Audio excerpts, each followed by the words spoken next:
In our little town, nestled by the woods, we have a story we tell our children. Not a fairy tale, but a warning. It's the story of the Whispering Boy, a tale born from a mother's unending grief. It all began with Elara and her son, Leo. Leo was a bright spark, a boy with eyes like the summer sky and a laugh that could chase away the darkest clouds. He loved the woods that bordered their home, spending his days exploring its sun-dappled paths and hidden clearings. Elara, a widow, poured all her love into him. He was her world, her sun, her moon, and all her stars. One autumn afternoon, as the leaves turned to fire, Leo went into the woods to play, just as he always did. But as dusk painted the sky in shades of purple and orange, he didn't return. Panic, cold and sharp, gripped Elara's heart. She called his name until her voice was raw, the sound swallowed by the rustling leaves and the sighing wind. The whole town searched for days. They combed every inch of the forest, their lanterns like fireflies in the growing dark. But Leo was gone. It was as if the woods had claimed him. The search was eventually called off, and a heavy silence fell over the town. Everyone mourned, but for Elara, the world had simply ended. She refused to accept he was gone. Every day, she would stand at the edge of the woods, calling his name, her voice a fragile thread against the vastness of the trees. Every night, she would light a candle in his window, a beacon she prayed would guide him home. Her love, once a warm and nurturing fire, began to twist into something else, something desperate and all-consuming. Months turned into a year. The townsfolk tried to comfort her, but Elara had locked herself away in her sorrow. She stopped tending to her garden, stopped speaking to her neighbors. Her life became a vigil, a constant, aching wait for a boy who would never return. It was during this time that the strange whispers began. First, they were faint, like the sigh of the wind through pine needles. Children playing near the woods would hear their names called on the breeze, a soft, beckoning sound. They'd look around, see no one, and run home with a prickle of unease. They said it sounded like a young boy, but his voice was filled with a chilling emptiness. Elara heard them too. In the quiet of her empty house, she would hear a faint whisper, "Mama." Her heart would leap, a desperate, painful flutter. She'd rush to the window, scanning the tree line, but there was never anyone there. The whispers became her new reality, a cruel echo of the son she had lost. She began to speak back to them, her conversations with the empty air becoming a common sight for worried onlookers. One evening, a young girl named Maya was chasing a firefly near the edge of the woods.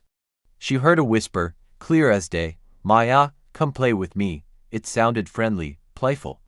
Maya, forgetting her parents' warnings, took a few steps into the trees, drawn by the voice. The air grew cold, and the familiar woods suddenly felt alien. The whisper came again, closer this time, "I'm lonely." A deep-seated fear washed over Maya, and she turned and fled, not stopping until she was safe in her father's arms, sobbing about the whispering boy in the woods. Her story spread like wildfire. More children reported hearing the whispers, always beckoning, always promising games and friendship, but always laced with an unnerving coldness. The town elders realized what was happening. Elara's grief, so powerful and unrelenting, had created a phantom. It wasn't Leo's ghost.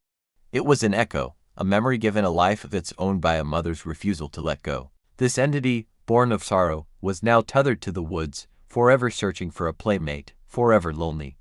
They named it the Whispering Boy. They went to Elara, pleading with her. "You must let him go," they said. "Your love is keeping a shadow of him here, and it's hurting us. It's hurting the children." But Elara, lost in her grief, couldn't hear them. To her, the whispers were proof that her son was still close, that he hadn't truly left her. Letting go felt like a betrayal, the final act of losing him. The whispers grew more persistent, more demanding. The woods, once a place of childhood adventure, became a place of fear.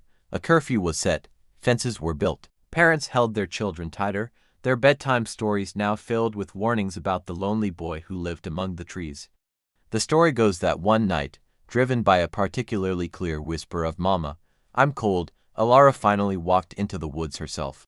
She followed the voice deeper and deeper, past familiar landmarks, into the dark heart of the forest. The townsfolk say she was looking for her son, desperate to bring him home, to warm him, to hold him one last time. She never came back. After Elara disappeared, the whispers changed. They were no longer just lonely. They were mournful, tinged with a new layer of sorrow. Sometimes, late at night, when the wind is just right, you can hear two voices. One is a young boy, endlessly asking, "Will you play with me?"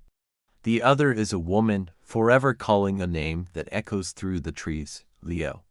They say Alara found what she was looking for, but not in the way she hoped. She became a part of the echo, her own grief bound to the phantom she created. Together, they haunt the woods, a mother and the ghost of her memory, trapped in a cycle of loss and longing. And that is why we warn our children. We tell them that grief is a part of life, a heavy stone we must all learn to carry. But if you hold on too tightly, if you refuse to let the river of time flow, your love can become a cage. It can create shadows that linger, whispering in the dark. So if you ever find yourself walking by our woods, and you hear a child's voice on the wind, don't listen, don't answer, just walk away, because some sorrows are so deep, they create their own monsters. And the whispering boy is always looking for a new friend to play with, forever and ever, in the cold, dark woods. Thank you for listening. Remember to like and subscribe for more stories from the shadows. Stay safe out there.